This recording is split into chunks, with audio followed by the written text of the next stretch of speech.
Bonjour. Et si, et si l'incertitude, ce sentiment qu'on essaye souvent de fuir, n'était pas du tout une faiblesse? Si c'était au contraire un outil de pensée super puissant? Aujourd'hui, on va explorer cette idée, voir comment le doute, loin d'être un échec, peut devenir une vraie forme de courage intellectuel. Alors, notre point de départ, ce n'est pas un vieux livre de philo, mais la réflexion très personnelle de Raphaël, un kiné de 25 ans. Et c'est ça qui est intéressant. Son parcours nous rappelle que la philosophie, au fond, ce n'est pas réservé à une élite. Ça appartient à tous ceux qui se posent des questions. Et sa méthode, elle est vraiment de notre temps. Il dialogue avec une intelligence artificielle. Il lui balance ses grandes questions et l'IA va piocher dans des siècles de pensée pour lui répondre. Ce n'est pas pour avoir la réponse, c'est plus une conversation, un dialogue entre une curiosité d'aujourd'hui et toute l'histoire des idées. Ok, allons-y. On va plonger direct au cœur du problème. Et tout commence avec la chose qui nous paraît la plus évidente, la plus sûre, notre propre perception du monde. C'est l'humoriste Romain Fressinet qui pose cette question, et franchement, elle donne le vertige. Si notre sens le plus direct, la vue, n'est déjà pas fiable à 100%, alors sur quoi est-ce qu'on peut bien construire nos certitudes? Nos émotions? Nos jugements? La question est énorme. Si la brique de base de notre connaissance du monde est un peu bancale, c'est tout l'édifice de nos certitudes qui risque de s'écrouler. Alors comment on fait pour construire quelque chose de solide là-dessus? Bon, cette angoisse, elle ne date pas d'hier. Au XVIIe siècle déjà, Descartes se prenait la tête avec ça. Il a réalisé un truc tout simple. Tout ce qu'il croyait savoir venait de ses sens. Mais ces mêmes sens l'avaient déjà trompé par le passé. Et ça, c'est comme une petite fissure dans les fondations de tout ce qu'on pense savoir. Mais, et c'est là que ça devient vraiment intéressant.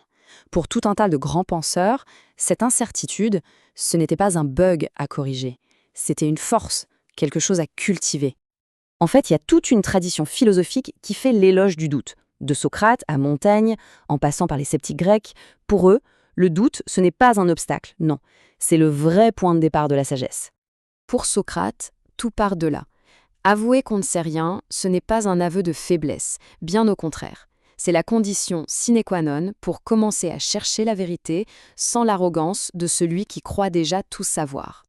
Quelques siècles plus tard, Montaigne reprend le flambeau.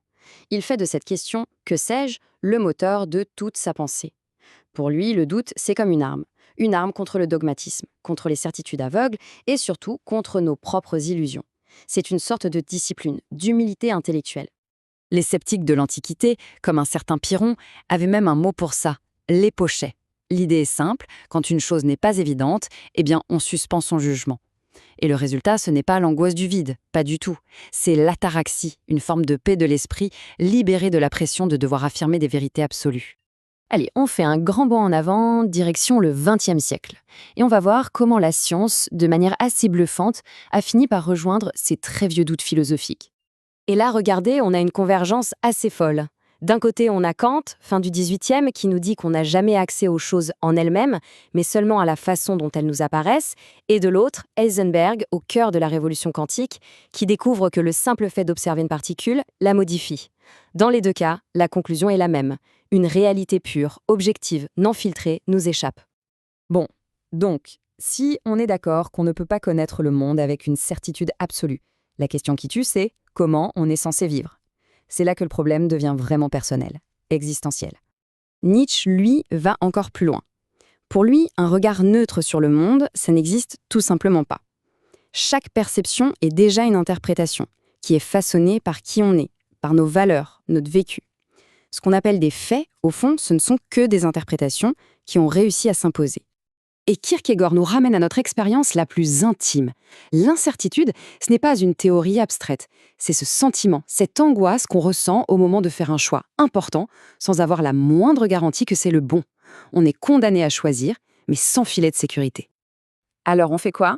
Kierkegaard propose ce qu'il appelle le saut de foi. Mais attention, ce n'est pas un acte irrationnel ou aveugle, c'est une décision.